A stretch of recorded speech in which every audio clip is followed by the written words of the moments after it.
In this video, we will be talking about how you can use pivot tables to track your instrumentation or to analyze your instrumentation. So you'll see that in this spreadsheet, I have the first name of my students, their last name, their grade level, and their instrument. Let's say I want to see how many students I have playing every instrument and every grade level. So I can first select all the data that I want to analyze. And then after that, go to the Insert tab and click on Pivot Table. Next, I'm going to click on Existing Sheet. We can put this pivot table in a different sheet if we want to, but for now, let's put it in an existing sheet. So click on Existing Worksheet, and then right here, I'll click on that. I'll do that one more time. So I'm going to click on this button right here, and I'm going to tell it where I want the pivot table to go. So I'll put the pivot table right here. I'll hit Return, and then I'll press OK. And now I have this spot where the pivot table is going to go. Next, I'm going to take a look at these field names, and you'll see that these field names match what is over here in these column headers. So we have first name, last name, grade, instrument over here. You'll see the field names match those column headers. First name, last name, grade, and instrument over here. And we take instrument and put that under rows.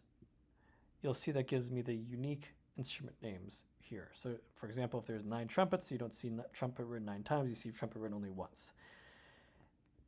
If you take instrument again and put it under values, so values is always a number. You'll see here that now gives you the number of, you'll see that gives you the number of every instrument, the count of every instrument. If I take grade and put that under columns, you'll see that it breaks it down now by grade level. You'll see how many freshmen, sophomores, juniors, and seniors you have, along with the grand total for every instrument, and then you'll see it broken down for every grade level.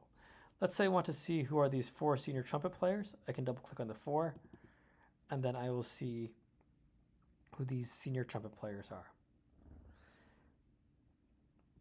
Now, one thing that's different in Excel from Google Sheets, if you decide to use pivot tables in Excel, is that if you change something in your pivot table, it's not going to automatically update. If you change something in the data, the pivot table is not going to update automatically. So you need to make sure that if you change something in here, you refresh it, and I'll show you how to do that. So let's say Opal here, who's a percussionist, switches to flute. I'm going to hit Return, and you'll see that the data does not change here. So I'm going to go back to the pivot table here, and then I'm going to go to Pivot Table Analyze. And then I'm going to click on Refresh. And you'll see that the numbers change after that.